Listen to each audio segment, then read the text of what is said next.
Picture this. It's the year 610 CE. You're standing outside a dark, completely silent cave on Mount Nur. The atmosphere is heavy. It's filled with anticipation. Because what happens next, right inside that very cave, is going to literally change the world forever. All right, let's dive right into this explainer. So here is the massive question we're tackling today.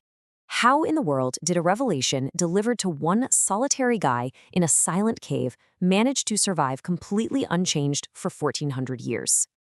I really want you to ponder that for a second.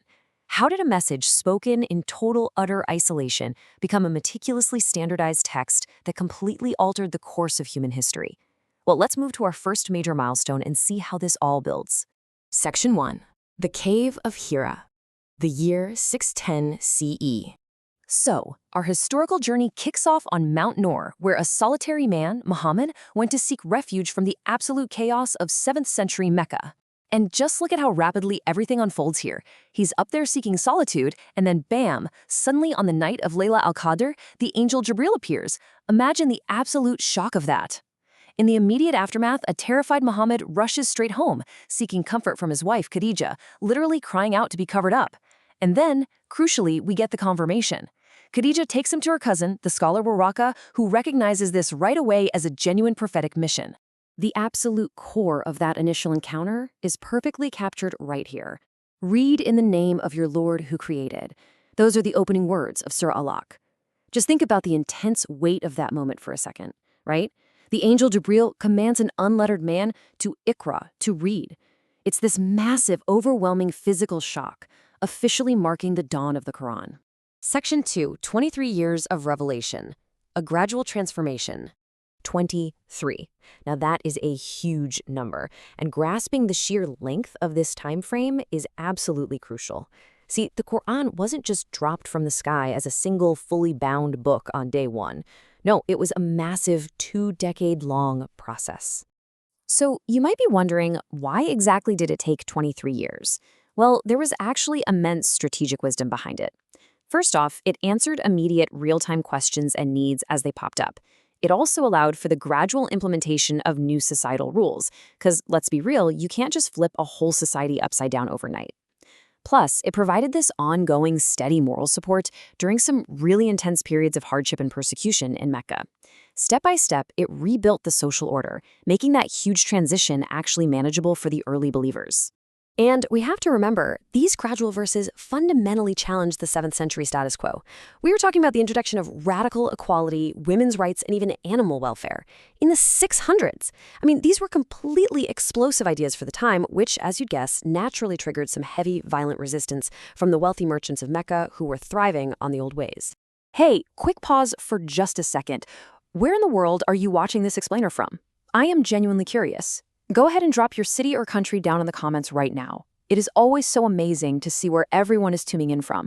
And hey, while you're down there, if you're enjoying this historical deep dive, maybe consider hitting that subscribe button and liking the explainer. It's totally free, no pressure, but it really helps out the channel. Okay, let's jump right back into the history. Section 3, Oral and Written Preservation. Securing the words. Now this is where the story shifts to the incredible mechanics behind keeping this growing collection of verses safe. I mean, they were dealing with chaos, battles, and intense persecution, but they had these two primary engines of preservation. On the left, we've got hifz, or memorization. That's an unbroken oral tradition where companions memorize the verses directly into their hearts. And on the right, the scribes. This was a dedicated group officially assigned by the prophet to physically record every single revelation. So basically, they used this brilliant dual lock system. The mind and the material. And just consider what those scribes actually had to work with back then. Palm leaves, flat stones, pieces of leather, animal bones. Just paint a vivid picture in your mind of these dedicated individuals painstakingly etching sacred verses onto whatever rudimentary 7th century materials they could find. It really is a fascinating testament to their sheer dedication and focus on survival. But, just writing it down wasn't enough for them. They implemented a super rigorous verification process. Step 1, the prophet dictates the new revelation to the scribes. Step 2, the companions constantly cross-reference their written records with each other to make sure everything matches. And Step 3, and this is really the clincher, the prophet recites the entire text annually with Jibril during Ramadan. This overlapping security procedure during the Prophet's life guaranteed that absolutely zero errors entered the text. Section 4. Compiling the first book. The Crisis at Yamama.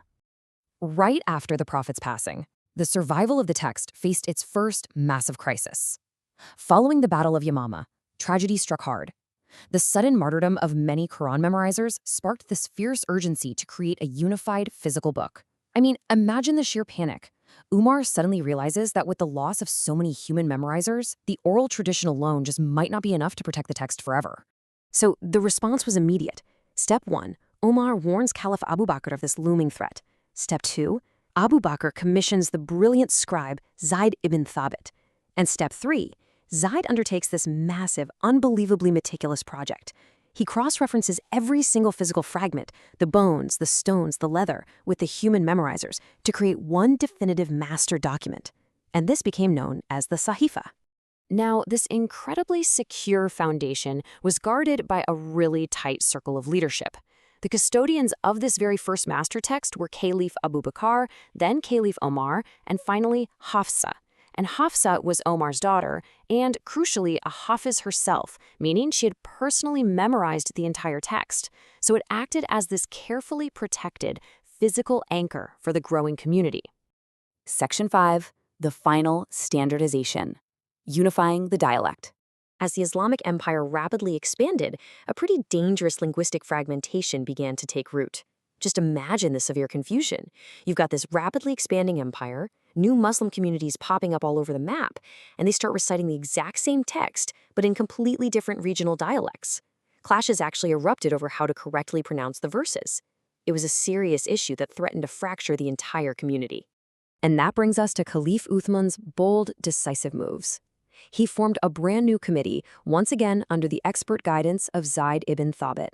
He standardized the text entirely to the original Quraysh dialect. Then, he distributed the official standardized Musaf to all the major Islamic centers. And finally, he ordered all unofficial, fragmentary copies to be destroyed. It was a firm, necessary action to ensure total, unbroken unity moving forward. The ultimate results of all this is captured perfectly in Surah Al-Hijr. Indeed, it is we who sent down the Quran, and indeed we will protect it.